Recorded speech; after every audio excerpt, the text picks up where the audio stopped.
Welcome back to the channel and welcome back to another UFC fight prediction video. In this video, we'll be predicting the full card of fights for UFC Fight Night, Fiziev versus Gamrot. But before we get to the predictions, we're going to recap last card and ask some questions, go over some little interview questions before we get into the full card. But first off, so for the card, it was a great card. No matter what anyone tries to say, anyone tries to detract or make it less than what it is. 7-2-2, 7 wins, 2 losses, 2 no contests. I feel Grosso one really should be like 8-2, 8-2-1 or something like that. Well, 8-1-2 because it was what it would be. It'd be 8.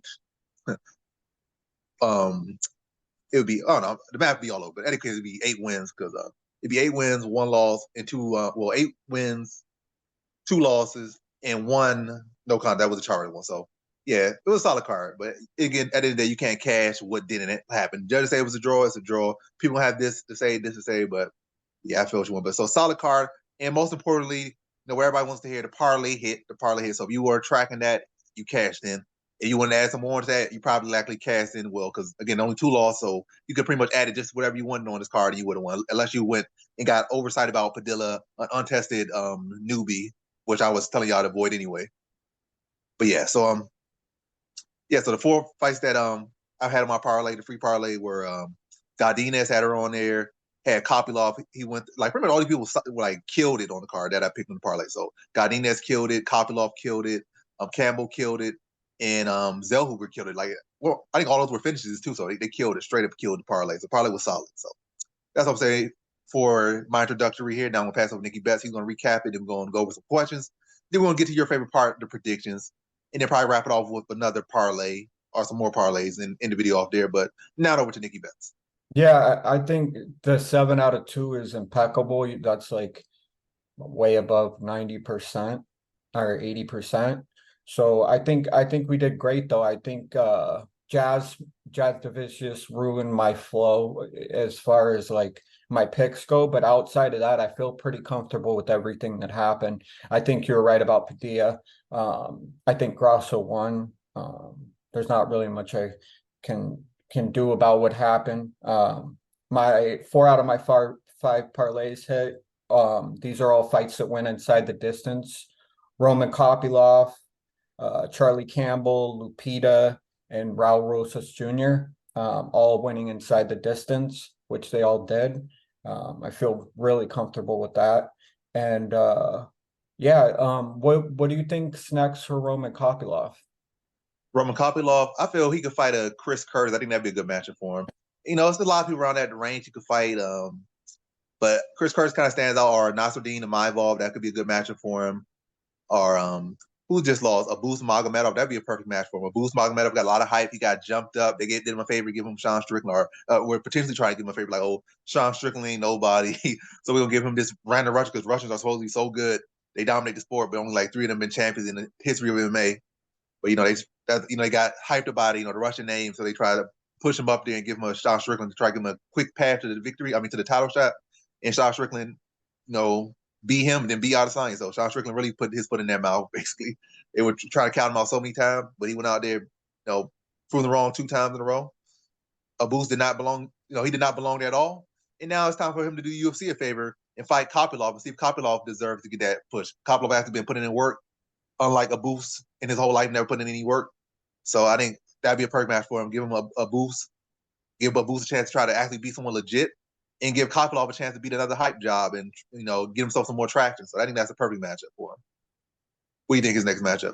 Yeah, I think I couldn't have picked a better person than Abus to have to fight that fight. I think that Chris Curtis, or like you said, Nasruddin Imavov, I think any one of those 3 is an easy fight to sell. I think Roman Kopylov has earned it with his last 2 performances. He really went out there and made money, and that's all I can ask of the guy. He got to work and did well. So I think Abus is a perfect opponent for Roman Kopylov. What do you think's next for Jack Della Maddalena? Jack Della Maddalena, I think it's time to feed him to Shavkat. I think it's time to feed Shavkat. I think whoever won that matchup should have fought Shavkat, and Jack Della Maddalena won, so it's time to feed him to Shavkat. Shavkat needs another big win. Jack Della Maddalena is right in position. I think they match up pretty well, and I think it's going to be, it's not just a case of feeding Shavkat either. Much of what I'm saying is feeding Shavkat. I think Shavkat got openings in the feet, and then I think Jack Della Maddalena can expose them. I think Jack Della Maddalena is by far the best striker and the best fighter that Shavkat would have fought to this date. And it's not going to be an easy fight. It can be a good fight for both guys and test both guys.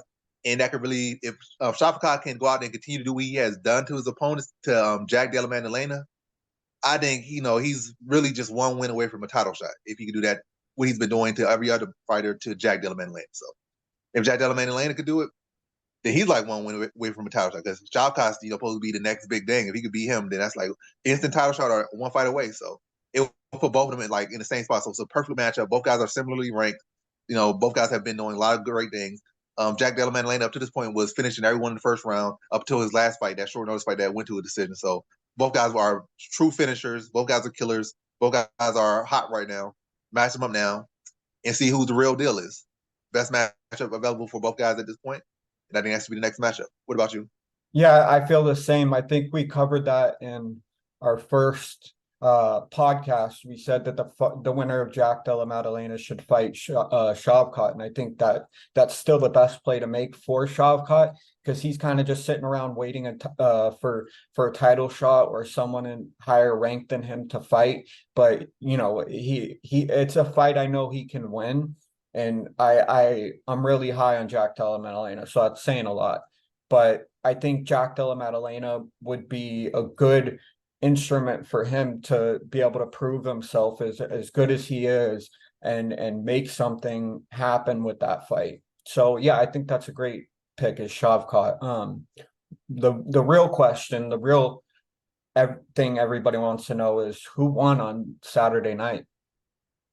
I think Alexa Grasso won, as I was saying in the beginning of this video. And I'm gonna be honest right now, I forgot which round she dropped her in, but I know for sure it was in the fourth or the fifth. But I think that was either the first or the second she dropped her in. So she won that round off the drop. That drop was a big moment, and that definitely shifted that round. Who I say won more of the minutes and who was the better fighter, you could say, I would say Valentina in both fights was the better fighter overall.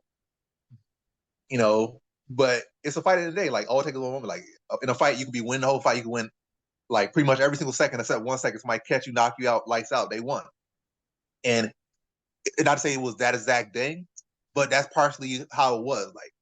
Like Valentina for sure won majority of the minutes in both of these fights.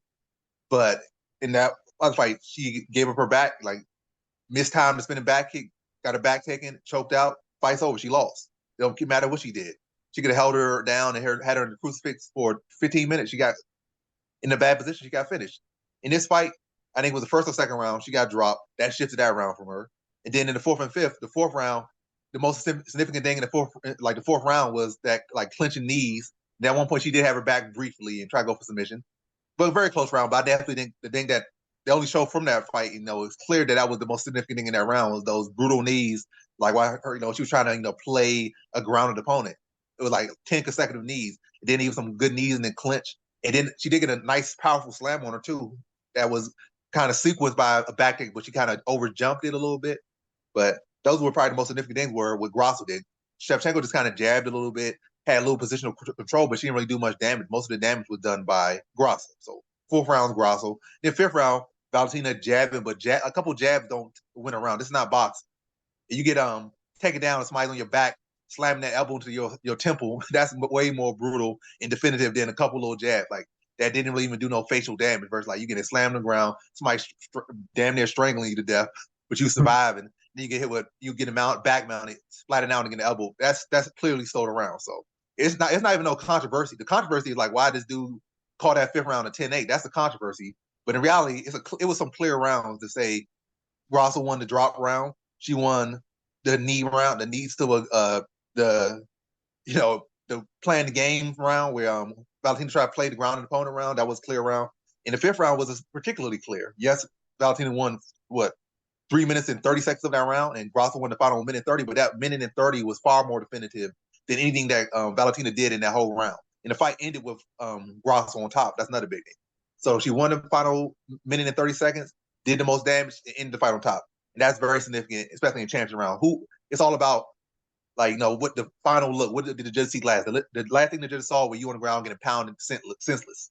But how you feel?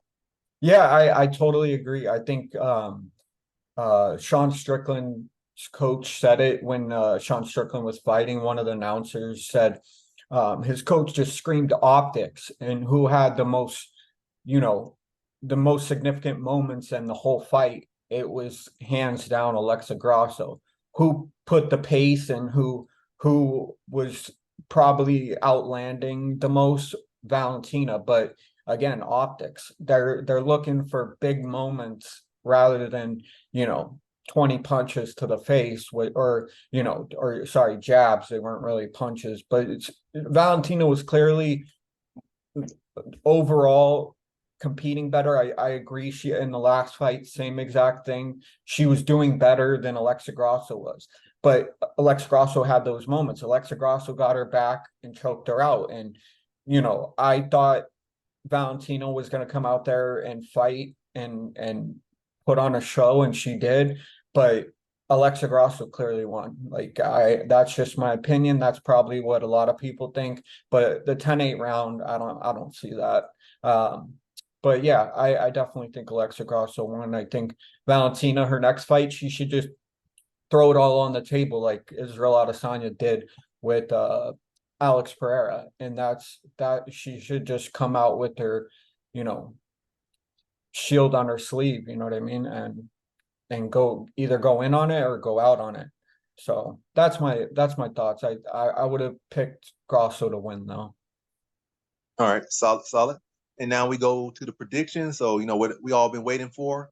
Now to our first fight on the card, we have in the women's bantamweight division, we got Montserrat Rendon versus Tamirez Vidal. And how I feel about this one right here.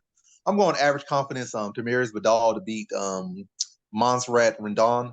I think Rendon, I feel like she's more of a striker. He has competed in a couple grappling competitions, but obviously didn't do that well. Was it Juliana Miller submitted her or beat her in the grappling match? So that's not a good look. And when I look at her striking, I'm not impressed by her grappling for sure. I'm not impressed by that. Striking, it looks like it's kind of just missing some layers to it. And this like she kind of pushes a lot of her punches. Where I feel like Tamirez Vidal already carries more power in her punches, and she clearly has a huge grappling advantage. So I feel like she has a power advantage, a grappling advantage, experience advantage. I think she'll use all those things. Look to be able to press her, crack her with big shots, drag her to the mat. I think she submits her in the second round. So in this one, I have Tamirez Vidal via second round submission. And now over to NickyBets. Yeah, I see a first round stoppage, maybe early second round stoppage. Tamirez Vidal is just a bigger, better fighter. She'll probably finish her at some point. She's faster, she's stronger, and I just see her getting it done early. I think it's not going to be a hard fight for her. On the other hand, Montserrat, she's a good fighter. Again, this should be an easy win for Vidal, but if she doesn't get it done in like under 1.5, I think that if Vidal doesn't get it done under 1.5, I think she might put too much. She'll probably put too much effort into the first 7.5 minutes, and she might not leave anything left in the gas tank, and that's the only problem that I could see Vidal having. But I see medium likelihood that Vidal wins, and I see her getting it done inside the distance. All right. Now to our next one, we have in the women's strawweight division, we got Mizuki Inoue versus Hannah Goldy. And how I feel about this one right here is, unfortunately, I'm going low confidence Mizuki Inoue, and I would recommend you guys go low confidence there as well and just really avoid this matchup. To be honest, this is just my personal assessment. Yeah, Mizuki Inoue is just not a good fighter. Neither is Hannah Goldy, to be honest. So I don't understand why the odds would be so high. I guess I could say, oh, Mizuki ain't never been stopped, and Hannah Goldy relying on stopping her, but it's a low level MMA fight. Mizuki at one point, when she was fighting Grasso and whatnot back in the past, and obviously the people she has been fighting have gotten much better. They've been acting, they've been doing great things. She's just been injured and putting on weight and putting on fat and, just not looking the best of herself. So it's not a case, oh, she's still on that level. They have far surpassed her. And the version of them that she did fight are not the version they are now. And she's not the best version of herself either. So you got to look at all these things. Mizuki Inoue is not a good bet. She's a terrible bet. Avoid that one. Even if she cashes, I would say I would still fully stand on she's not a good bet because win or lose, win or lose, like you're not betting on her. Like I say, she wins, you don't bet on her, you don't lose nothing. You bet on her, you don't bet on her, and she loses, you don't lose nothing. So she's a terrible fighter right now. I would like both of these women to be fed to some other women so I go lock on them because they both are that terrible. Like anyone that with any bit of steam is going to be a lock against them. They both trash. But yeah, that's just my introductory to that. But Mizuki Inoue should win. She has, she's been out. She has ACL. She's terrible and whatnot. She should be better than Hannah Goldy. Should be able to take the power of Hannah Goldy and should be able to outwork her, potentially sub her. But this is low level MMA, so I see this going to a low level close decision. Mizuki Inoue probably outworking her a little bit, probably getting the better of the grappling exchanges, and probably being a little bit more active on the feet and being a little bit more sharper on the feet than Goldy, while Goldy's trying to be big, explosive, land these bigger shots.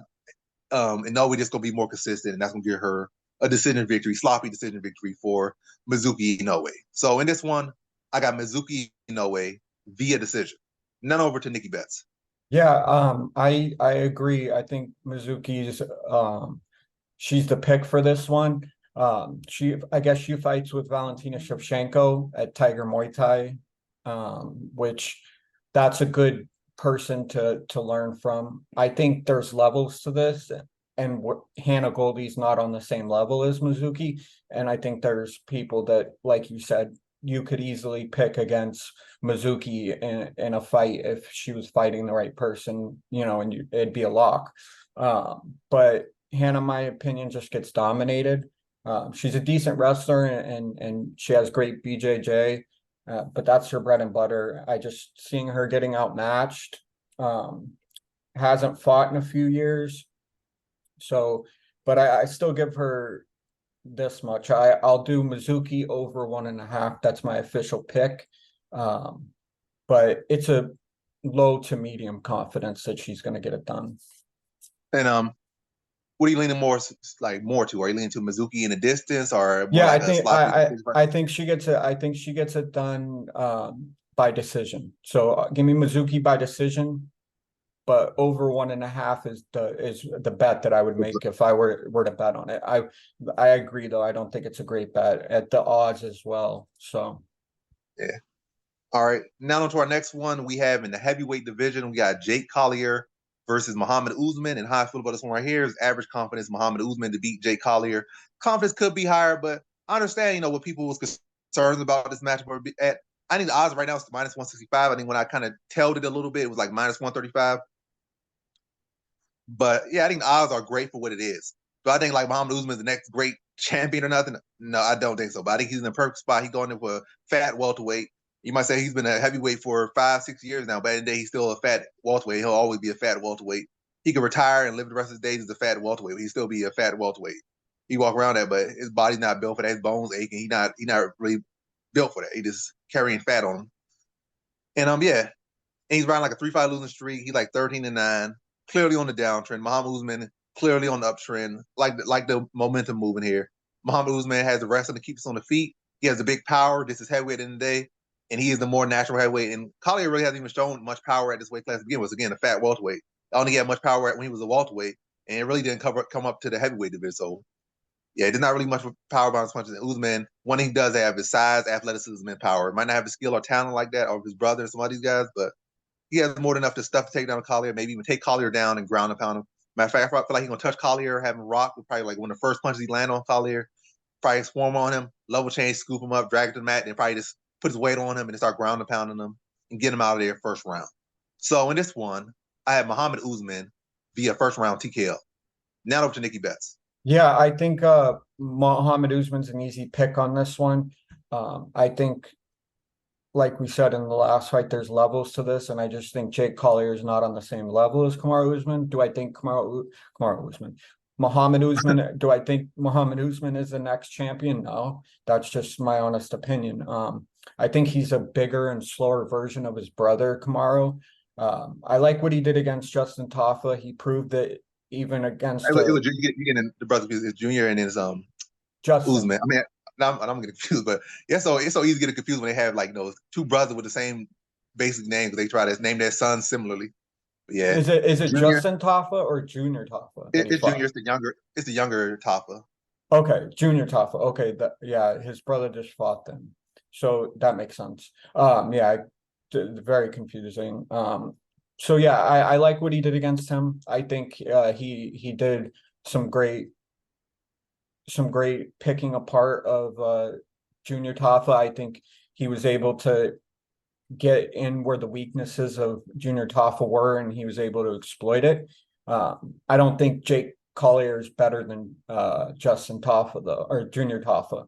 I think he's a savvy veteran. I think he throws big punches, but I think that Muhammad Usman will probably be able to get the finish. I think maybe possibly in late third round. I don't know if it's by taking Jake Collier down or if it's by punches, because he could probably mix up either of them and still defeat Jake Collier. So in this one, I got Muhammad Usman over 1.5, third round stoppage. Third round stoppage. All right. Now to our next one, we have in the middleweight division, we got Jacob Malkoun versus Cody Brundage, and how I feel about this one right here. That's a middleweight division. If I didn't say it, it is what it is. So middleweight division, Jacob Malkoun, Cody Brundage. How I feel about this one, high confidence, Jacob Malkoun to beat Cody Brundage. I feel like in Cody Brundage's last fight, I feel like he fully just quit, gave up effort in that one. I don't care if it was short notice or not. The way he fought in that last fight against Cedric Dumas to show like a clear lack of care, desire to be in it. And you might feel like, oh, short notice, so I get a benefit of the doubt. Like I'm coming on short notice, I'm taking this fight on short notice, so I could afford to lose it. I could go treat this like a sparring match, or just treat it like whatever. But all these fights matter, and you could come in and feel like you're doing UFC a favor, and they will cut you right next day. You come out to do a terrible performance. He's lucky he didn't get cut after that performance, but now he's getting a big step. He went in there from getting Cedric Dumas a fight that he like really could have won, should have won, and then this flat out just dumping that fight. Now you're going over a guy like that. You took a loss way down low. Now you jump up like 4 levels and you fight a guy that's better. I think Malkoun can go in there, and I think the odds reflected pretty accurately. And I actually think Malkoun's gonna go in there and get a finish as well. I think he's gonna go out there and just do the decision he's been doing lately. If he go in there and push the pace like he did in his typical fights, in the way that Brundage just completely gave up that last fight, I feel like he's gonna wear him down and then like just demoralize him. And Brundage is gonna quit, and the submission is gonna be there, or the stoppage is gonna be there. And I think Malkoun stops him late second round. I'm going like a second round submission for Jacob Malkoun. So in this one, I got Jacob Malkoun via second round submission. Now over to NickyBets. Yeah, I think Jacob, he's I got him over 1.5. Clearly the more well-rounded fighter. He's 450 for minus 450 for a reason. I think Cody had a lackluster performance in his last outing, and I think like you said, he's getting a huge step up in competition. I think Jacob Malkoun is gonna probably destroy Cody piece by piece, and I do have Jacob over 1.5 just because Cody has been in there for some pretty brutal beatings, but I don't know if that will be my official pick, because I think you're probably right, and I think over 1.5 could easily be the wrong play. So I'll do Jacob inside the distance, probably late round 2, early round 3. Either TKO or sub, one or the other. All right. Now to our next one, we have in the welterweight division, we got Tim Means versus Andre Fialho. And how I feel about this one right here is I'm going low confidence Tim Means. Well, not Tim Means. I'm going low confidence Andre Fialho to beat Tim Means. He's like 10 years younger than Tim Means. But I feel like Tim Means at his peaks and points was a much better fighter than Fialho is and will ever be. So that's why the confidence is low. Especially Fialho's riding like a 3-fight knockout streak. And when you look at Means' fights, it's not like he has been having terrible performances. He's been having moments in his fights. Like I should say, Fialho to some extent has been having moments in his fights, but the thing is, Fialho has been getting knocked out in every single one of his losses. Got knocked out by Jake Matthews. I think he got who dropped the most? Oh, Joaquin Buckley just knocked him out recently. Now I'm pretty sure somebody got beat him right between that. I don't know if it was Kevin Holland or some other guy. Somebody got beat him. Oh, it was I'm forgetting his name right now, but Muslim Salikov beat him in between. So with Jake Matthews, Muslim Salikov, he was doing real good against Muslim Salikov till he wasn't. Jake Matthews just picked him apart, and Joaquin Buckley, it was a little bit of an effort, but still got ran through pretty quickly. So took 3 back-to-back brutal losses. So it's kind of hard to put confidence in the guy. Really just relying on the fact that he's younger and he should be able to find the chin of Tim Means. But this is definitely a low confidence pick. And probably a pick that probably the best bet will be not to pick a money line on either of these guys, but to pick in the distance. Both guys are finishers at heart, especially Fialho. He's either finished or be finished. So, and I think he's going to follow suit. So he's either going to finish Tim Means or be finished by Tim Means. But I go on Fialho. He's the younger man here. And I think he should be able to find the chin of Tim Means and put him out. But not expecting this easiest fight, expecting a very, back and forth fight with both guys kind of be a little bit hesitant of each other's power, but then they're both going to commit or they're going to start to find that range. And when they get in that range, it's going to be kill or be killed. And I think the younger, I guess, hungrier man at this point, Fialho's going to be able to find the chin of Tim Means and put him out. And I'm going to say second round TKO for Andre Fialho. So in this one, I have Andre Fialho via second round TKO. Now over to NickyBets.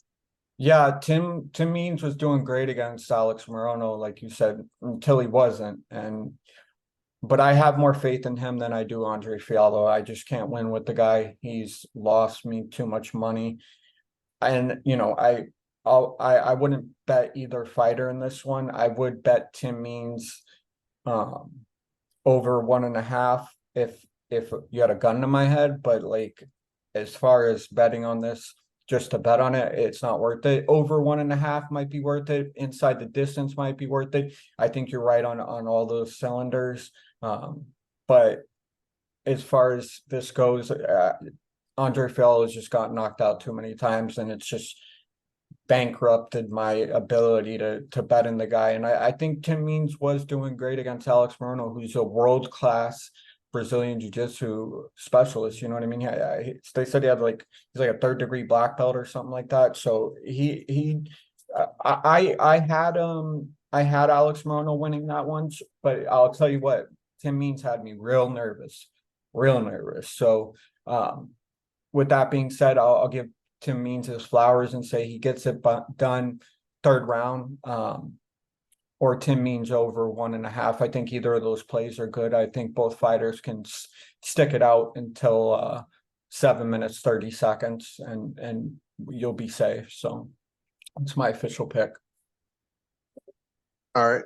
Now to our next one. We have in the bantamweight division, we got Miles Johns versus Dan Argueta in high football. This one right here. I'm going low confidence Dan Argueta. At first, this might have been one of the more confident picks, or at least an average confident pick, but it's shifted to low confidence for Dan Argueta to beat Miles Johns. Miles Johns still has a 93% takedown defense ratio. And so far, the best thing we've seen from Dan Argueta is his wrestling. But the thing about Miles Johns right now is like, we have seen him have struggled against guys that have good takedown defense and could push a pace and drown him. We haven't seen a guy go out there and wrestle him and beat him, and that be the path to beating him. So Argueta is not necessarily the path to beating him. It's not a clear path. But I do feel like Miles Johns has shown just about all he's going to show us. And Dan Argueta is like this new, fresher face who can show us something. But again, that's not enough to bring a whole lot of confidence. But I did like his performance in his last fight, even though it was ended up being like a no contest because the ref stopped the fight too early. But I think Dan Argueta can transition that cardio in his wrestling to the striking and just look to outpace and beat Miles Johns. And also, when you look at Argueta's loss, he lost to a bigger fighter at a higher weight class on short notice in Damon Jackson. So his grappling insufficiency was at a higher weight class on short notice against a fighter who was doing pretty well at the time. So you can't really knock Argueta's one loss, but Miles Johns has had these performances where he came ashore at least 2 or 3 times now.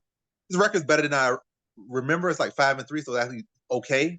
I thought it was worse. I thought it was more 500, but probably after this fight it'll be more 500. But nonetheless, I'm going with the fresher face here. I think Argueta, even though he's not going to have the blueprint to beat him, I feel like he can kind of make it work and just outwork Miles Johns. Eventually start to get some takedowns later in the fight, and just out-scrap him, outwork him, and beat him with his pace. Like has typically been the issue for Miles Johns. Not the perfect guy for it, but he'll make it work. I think Argueta beats him in a very close decision victory. So in this one, I got Daniel Argueta via decision. Now over to NickyBets. Yeah, I think Miles is an all-around good fighter. You know, he's very well-rounded, but his loss against Castaneda left a lot to be desired. He's proved that he's got a lot of work to do in multiple areas. I think his ground game's underrated, but at the same time, I think Dan's is better, and I think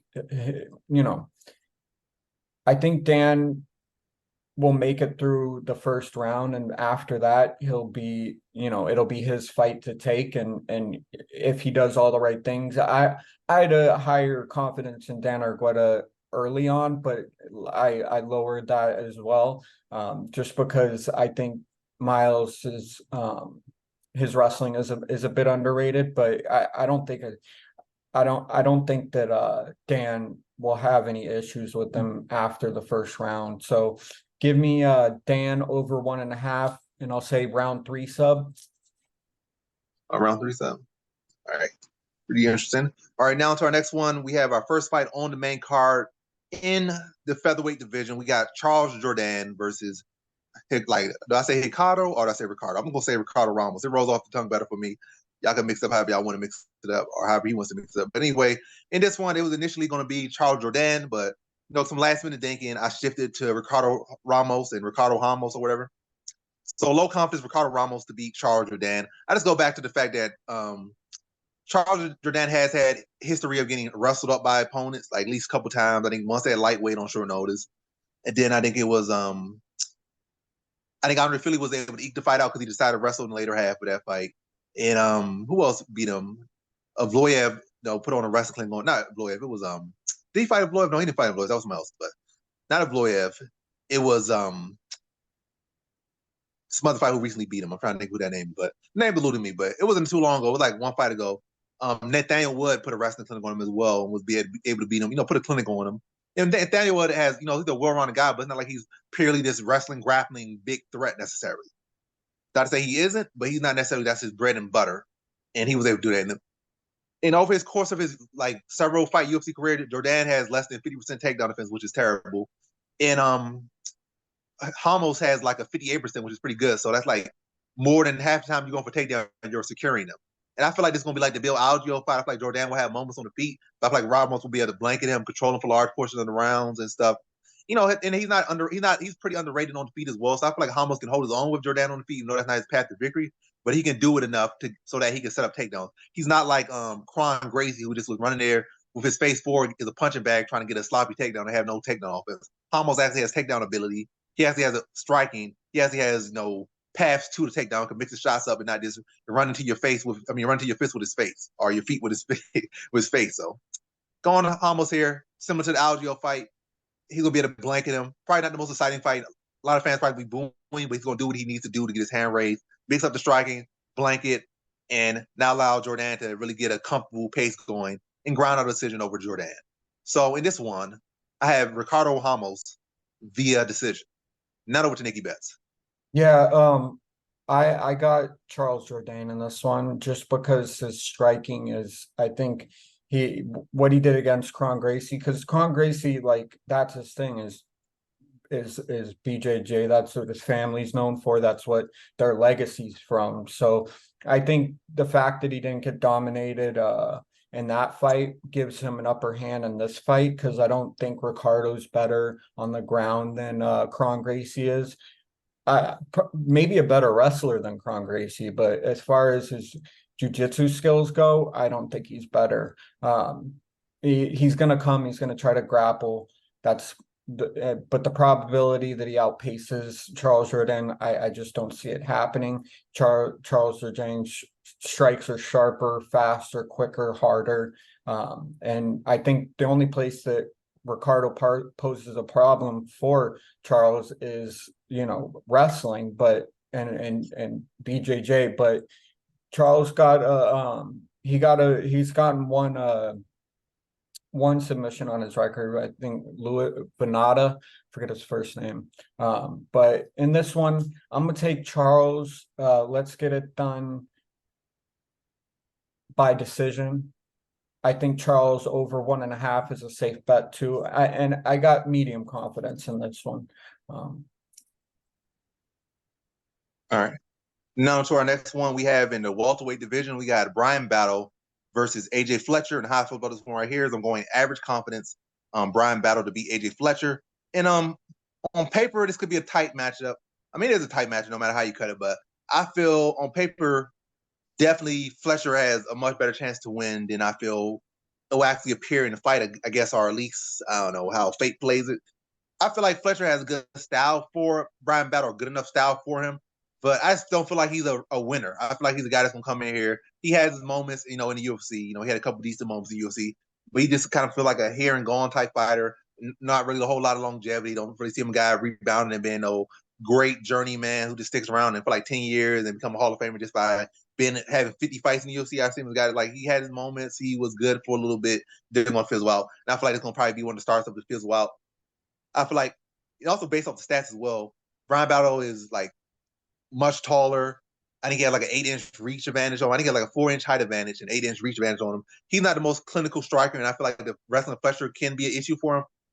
But I think it might be an early start for Fletcher as he has in some fights. But I think Battle will be able to, eventually be able to start to stuff takedowns, work his way back to his feet, and then start to throw front kicks and high kicks and exploit that huge reach advantage that he'll have, and then eventually start to wear down on Fletcher. They'll probably catch Fletcher trying to stand and cover up, or maybe Fletcher's gonna start to get tired, a little bit mouth breathing. Then I think either way, it's gonna be a case of like Fletcher starts to slow down, and definitely what's his name? Battle's going to help to wear him down by throwing him strikes high, make him have to defend high kicks, front kicks, teeps to the body, leg kicks. But we're probably more so teeps to the body, high kicks. Don't want to throw too many leg kicks to get easy takedowns for this opponent. But yeah, just wear him down and then put him away second round. Probably, I'm thinking more so like a check hook in that second round, or like a high kick or a check hook, catching him, probably with his hand a little bit low, trying to reach, drop him, then finish him off.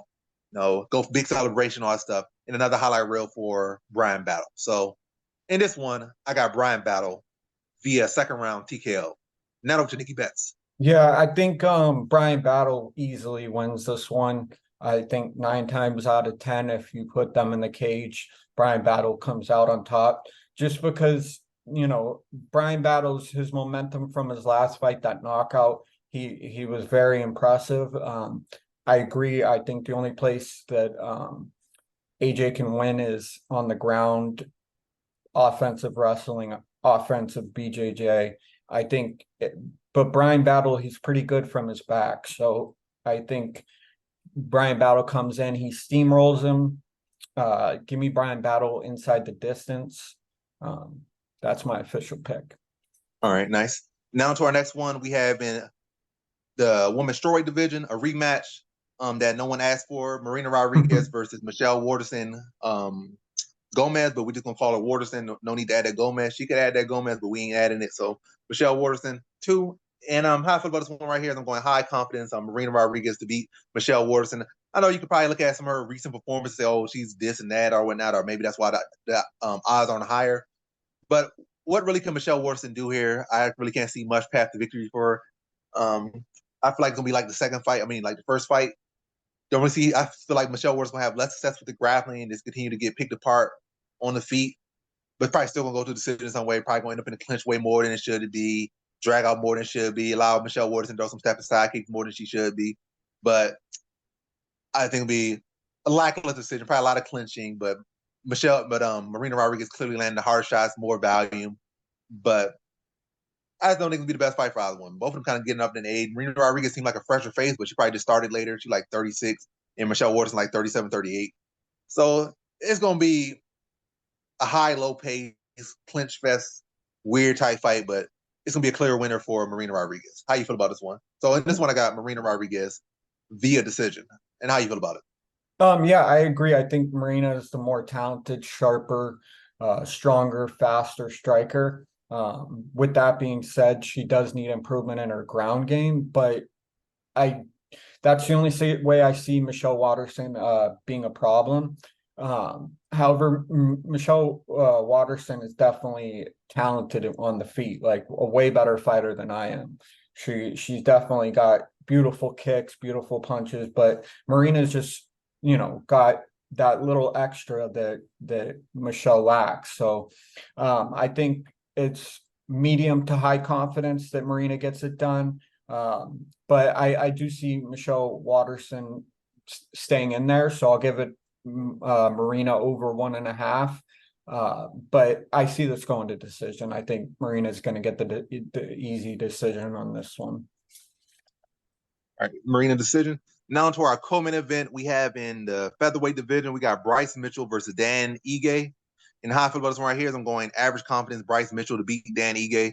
I feel it's a renewed confidence in Dan Ige from fans and in with himself, but I still feel like this is the place where he has failed time and time again. He's not a new high contender, or he's not a new top contender. He's an old top contender. Well, he's not really old in age. He's not like he's 38, 39. But I'm saying he has been here multiple times. Like he has rose up the ranks as the divisional underdog, and then he reached his ceiling, time and time again. And at one point, they kept putting him at this level, like, is he going to win this one? Is he going to win this one? He's going to win this one. He lost all those times. And they took him a step back, and people started thinking he would lose to a guy like Damon Jackson, who he was clearly better in every way. And he's like showed that, yes, I'm not on that level, but I could beat up Damon Jackson all day. I could beat up Nate Landwehr's all day. We started putting him against those guys like top 10, maybe top 15. He could beat some top 15 guys, but top 10, those guys right there, and I've kind of put Bryce Mitchell in that mix. I don't know where he's currently ranked, but he's definitely like a top 10 talent. Don't let the Ilia Topuria loss delude your mind. Ilia Topuria might very well be the champion by the end of this year, so don't let that delude your minds. That's his only loss in recent years. So, yeah. But another thing with Dan Ige at this point, at this level, we have seen Chan Sung Jung or Korean Zombie be able to wrestle him for 5 rounds and beat him in a decision.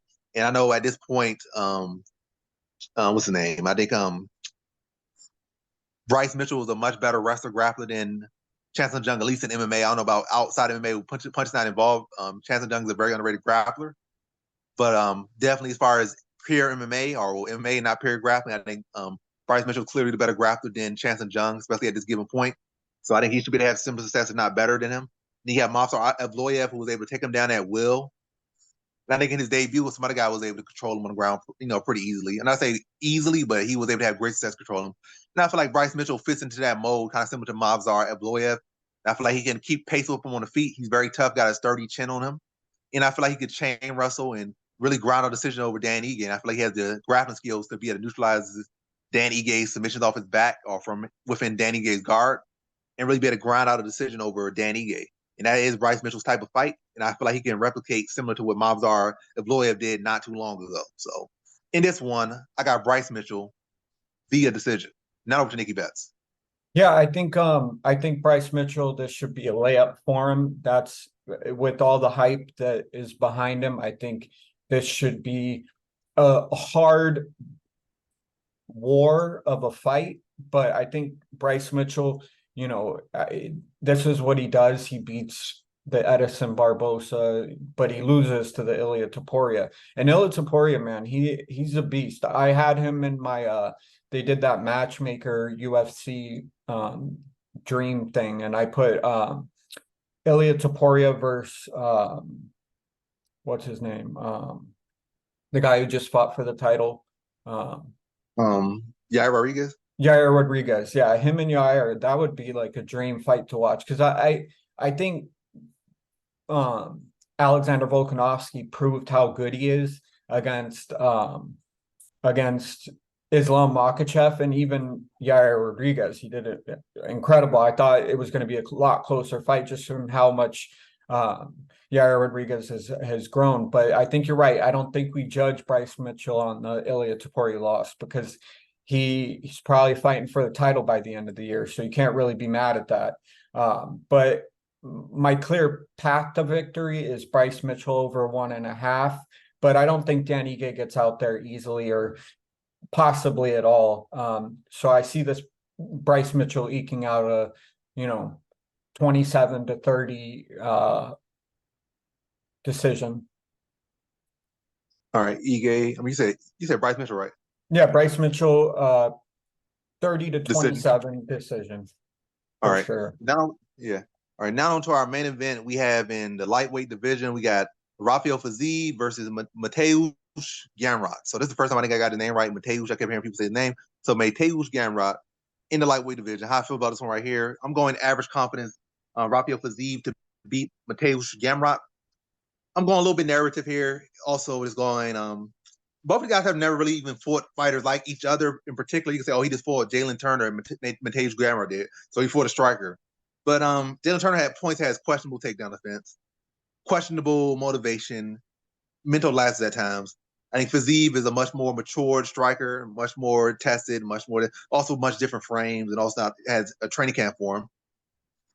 Then you can say on Fiziev's side, he has never really fought a grappler that's going to be as aggressive as Mateusz Gamrot, but I think he'll make good adjustments. And I would look at when you bring into the question the fatigue of Fiziev, the people who have caused him, I guess, to get tired have been strikers. You know, some people like that. Some people get tired from grappling. Some people get tired from striking. You know, it all depends. Even if they could be a striker, like that's literally what you did your whole life. Why are you getting tired from striking? You wrestle all your life. Why are you getting tired from wrestling? Like it's just people just have their different complexities to them.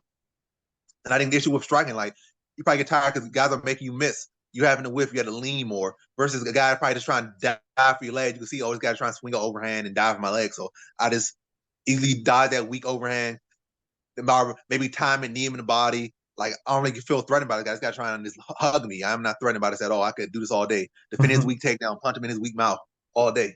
Versus a guy like, dang, this guy making me miss. He hitting me in the mouth. Now I'm getting frustrated. I'm overcommitting. He make me whiff on shots. Versus a guy who just a punching bag who just trying to hold on you. Like it's like people have different things that make them tired. So I think Fiziev, Carter's going to surprise a lot of people. I think he did very well against Justin Gaethje. But the issue in that fight, he did give Gaethje like his first takedown in 100 years, so that's a bad sign. But nonetheless, Gaethje's doing much better than MMA math. Gaethje's doing much better right now because he's on a win over Dustin Poirier, avenge his loss. Whereas Bilal Muhammad got not Bilal Muhammad, but I'm gonna mess people's name up, but Benil Dariush. So close names, but Benil Dariush got like starched by Charles Oliveira. So. Yeah, but not to focus too much on that. I'm gonna focus more on their styles. I think it's a lot of speculation, and this is going to be a good test for both guys. And we're really going to see where they truly are after this. But right now, it's all speculation because, again, they have not really fought guys like each other. And also, you can say Mateusz did rebound. He did get a win with Jalen Turner, but Jalen Turner also lost to Dan Hooker just in last fight. So that win already, his loss already lost value, and his win already lost value just that quick. Yeah, so, it didn't age well. None of his wins all lost ain't aging well. And he don't really have no place in the division, to be honest. It's not no interesting matchup for him against Charles Oliveira. Charles Oliveira gonna dog him. He's too small for Islam Makhachev. Makhachev would dog him. So it's like at least Fiziev can give some strikers some interesting matchup. I don't feel like at this level. I feel like Gamrot's already at his ceiling. And he'll get dogged by the other grapplers, to be honest. But yeah, I feel like Fiziev will be able to address the wrestling and really be able to touch his chin, stuff his takedowns, kick his legs out, sprawl heavy on him, and just really pick him apart. And I think Gamrot's gonna have his moments, but Fiziev's gonna have surprisingly good takedown. And also those guys that Tiger Muay, for whatever reason, surprisingly have good grappling defense and stand up pretty well. Petr Yan's one of them, like they stand up pretty well. You know, even though he had issues with what's his name? Aljamain Sterling. No, not Aljamain. He did have issues with Aljamain, but most notably was Merab Dvalishvili. But Merab Dvalishvili goes 100 takedowns, and Gamrot is no Dvalishvili. Jiu-jitsu might be better, but his pace, no one pace match that. But back to the prediction, I'm talking too much. I just feel like Fiziev's gonna be able to address the wrestling. I think he's gonna have surprisingly good wrestling defense, grappling defense, and also when you look at all his issues in the fights, and all his like I guess his losses for Fiziev have been striking. He got caught by a strike in his debut by a spinning back. He got knocked out, and that loss he lost a close striking matchup to Gaethje, and then the fights where you saw fatigue in, he fought strikers. So his issues have been striking. You know, I guess that's an issue. Like Adesanya, his biggest issues have been striking, so maybe that's a striker day. Adesanya has strived good against grapplers, has struggled against strikers. So maybe Fiziev is similar, and I think he'll thrive against Gamrot, be able to defend the takedowns, chew him up, and I think he finish him mid third round for Fiziev. So in this one, I have Rafael Fiziev via third round TKO. Now over to NickyBets. Yeah, I think this is a classic striker versus wrestler who's better at what they do. But Fiziev, like you said, Fiziev is no Jalen Turner. Fiziev is the real deal. He did good against Gaethje, and it proves just by what Gaethje just did to Dustin Poirier, which was incredible. He got, the same head kick as Kamaru Usman got from Leon Edwards. Yeah, and so I think if Rafael Fiziev can move and shake and do all the things necessary, I think definitely Rafael Fiziev, his body type and his striking will prove to be a problem for Gamrot. I see Gamrot as a really good wrestler at a certain level, but he's no He's no Islam Makhachev when it comes to that. And I think, like you said, I think the perfect analogy was Rafael and everybody at Tiger Muay Thai. They're very good at getting taken down. They do well against it. And Merab's probably, I think Merab's ahead of Aljamain as far as the wrestling goes, just from what he did to Peter Yan and the way he did it. And yeah, Peter Yan was on a downslope after his 2 losses, and then the loss against Sugar Sean O'Malley as well. But I just don't see how he can get Rafael Fiziev down and keep him down. So I think he might be able to get a takedown here and there, like just catching Rafael off guard, but nothing that he can't deal with. So in this one, I got Rafael, I'm gonna say 4th round TKO. But I could see Gamrot going all the way. So I would say anywhere from Rafael over 1.5, 2.5, possibly even 3.5. Just because Gamrot, he's shown that he can stick in there and keep trying to take people down and keep moving. So in this one, I got Rafael by 4th round TKO. All right, good. That's our predictions. And now to the parlays. So I'm gonna drop you off with the first parlay. Then NickyBets gonna follow up with his parlay or parlays, but I'm gonna give you this one. And then yeah, let's keep the steam going. Good parlays hit last week. Let's keep it going. Let the good times keep on rolling. So the first leg of this parlay, I'm gonna do Muhammad Usman. Like him here. You know, he's being set up to win. I think he should win. Jacob Malkoun, second leg. Third leg, we're gonna go. Let's see, third leg. Like I'm see if I was who I missed. So Usman. Let's see. Jacob Malkoun. Yeah, Malkoun. I feel like I clearly had 4 at first. Let's go Brian Battle number 3. Then number 4, we're gonna wrap it up with Marina Rodriguez. So that's the 4.